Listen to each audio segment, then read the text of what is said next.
रही आलीरजा झुलन ओलपणा मेलन असुरेश्वर रामनवमी पुरस्तम चंदन।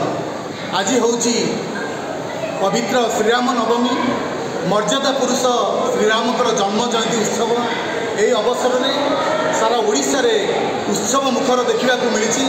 से भाई आम आसी पहुँचीचु ओडिशा प्रसिद्ध कटक जिलार असुरेश्वर पीठ ठारे जोटिकी श्री श्री रघुनाथ जी विजय अच्छा।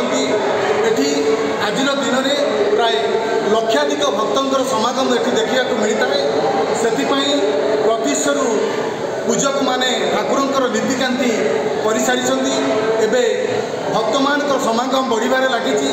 प्रशासन तरफ आखि आगे रखा जिभली भक्त माने श्रृंखलित भाव ठाकुर को दर्शन करेंगे एवं भोग लगी करेंगे से व्यापक व्यवस्था करा जायछि।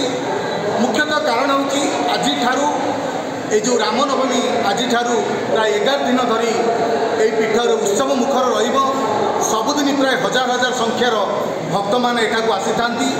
चैत्र पूर्णिमा दिन एठारे जहाँ कहते यही यात्रार उद्यापनी हेब से चैत्र पूर्णिमा दिन जो उद्यापनी करा जाए भक्त मानकर जो प्रकार मानसिकधारी माने थांती महाप्रभुंकर श्रेष्ठ भोग एटी होची बाण। से माने जो भक्त माने मानसिक करिथांती से बाण देई महाप्रभु को मानसिक पूरण करिथांती एवं तांकर मनस्कामना पूर्ण होता है। सेतिपई से माने ए दांड यात्रा को आसंती एवं दांड यात्रा रे लक्षाधिक संख्यार भक्त माने आसंती बाण मानसिकधारी माने बाण फुटेई ताको मानसिक भंग करिथांती।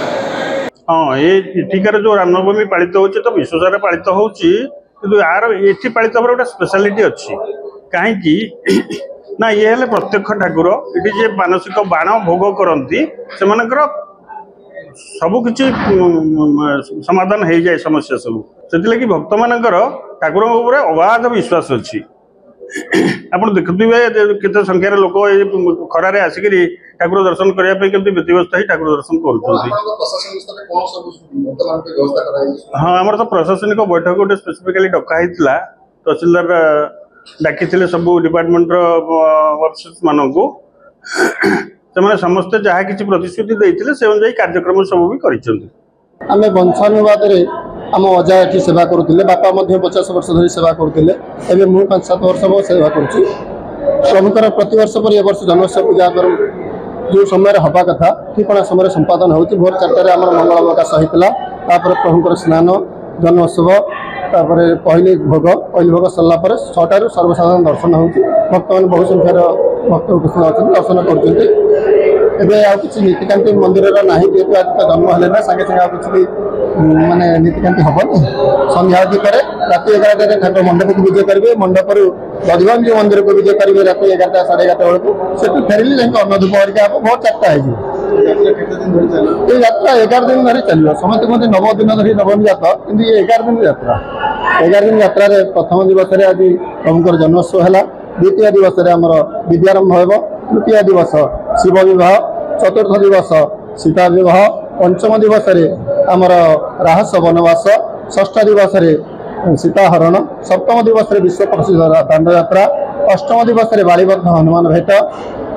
नवम दिवस सीता ठाव। दशम दिवस सेतुबंध नागफास। एकादश दिवस रावण निधन। ये आईन श्रृंखला बहुत माने श्रृंखलित सहित आमर जी अच्छा आईआईसी महोदय से सका आसिक बहुत रात्र आसिक तदारख कर मंदिर ऐतिहासिक कहले बहुत पुरातन जिनस है कि मंदिर सहित आमर बहुत पुरातन जड़ित अच्छी आठी दांड यात्रा करा जाए ठाकुर सहित माने सबकि ठाकुर परिचालना करा जाए। मुख्यतः हूँ बाण लगी भोग करा जाए ठाकुर ये बाण मानसिक करती लोक बाण ही भोग करा जाए। यात्रा 11 दिन धरी चले। यात्रा 11 दिन धरी चले। ये बहुत संख्या दांड यात्रा जो हुए बहुत संख्या लोक समागम होती बहुत अधिक संख्या लोक आसते लक्षाधिक संख्यार लोक भी आसवे आवर आशा अच्छे। कटक जिला असुरेश्वर पीठरू अभय कुमार साहू न्यूज 8 ओडिया।